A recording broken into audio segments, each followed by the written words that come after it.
la gloriosa y bendita paz de nuestro Señor Jesucristo. Gloria a Dios, pueden tomar sus asientos. Gloria al Señor. Yo le voy a preguntar, ¿usted ya está cansado? ¿Podemos seguir? Gloria a Dios. Aleluya. Dios bendiga cada vida. Dios bendiga a cada hermano, a cada hermana. Gloria a Dios. Dios lo sabe. El trabajo que han tenido para poder llegar hasta aquí. Gloria a Dios. ¿Y cuánto creen que Dios está aquí? Gloria a Dios. Entonces usted no va a volver con las manos vacías. Usted no va a volver así como ha llegado. Gloria a Dios. Todo aquel que llegaba donde estaba Jesús, no importa el lugar, el desierto. Gloria a Dios. El que llegaba enfermo volvía sano. Aleluya. El que llegaba con hambre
de David venía y los bueyes tropezaron y aquel carro se inclinó. Él extendió la mano para sujetar y fue herido, y no una gravedad cualquiera, sino que herido de muerte. Yo quiero decirle, si usted es amigo del pastor, amigo del evangelista, amigo del anciano, pero si tu obra y tu mano no están aptos para meter en el reino de Dios, hay muerte, hay muerte, hay muerte. Pero en esta hora, aleluya, para los poderosos en su palabra.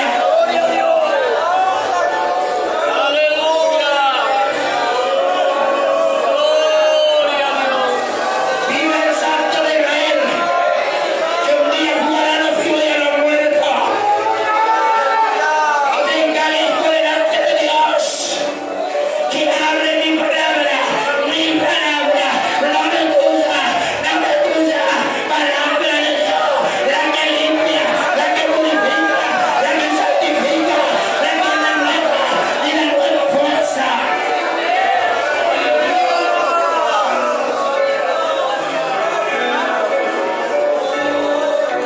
David se indignó y dijo: el arca yo no puedo llevar así de esta manera. Pero había un necesitado y no era un hombre que no conocía, eran de un linaje vivo. Sabía, es para usted que hace 40, que hace 30, que hace 10, que hace un mes, que la gracia y el poder de Dios está preso, está guardado. Pero hoy vuelve a tu tierra, hoy vuelve a tu tierra, hoy vuelve a tu tierra. Levanta tu mano y recibe la gloria de Dios.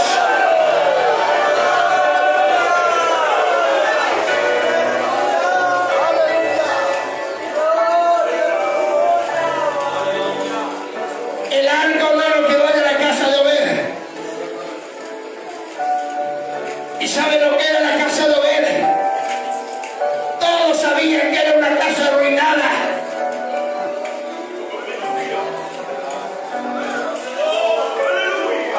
Que hablaba mucho, pero su casa estaba arruinada. Que decía mucho, pero su casa faltaba presencia de Dios.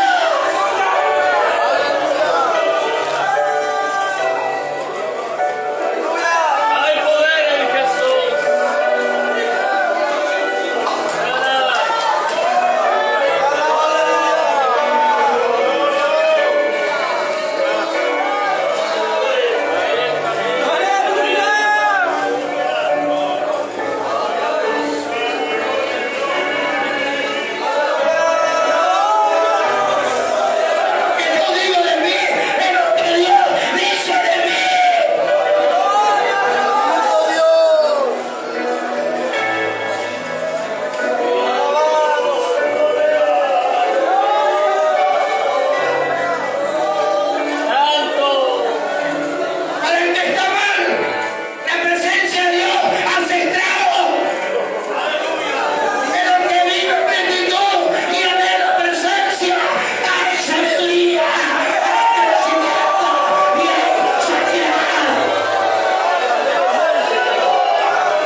Que no hay, que lo va a consagrar.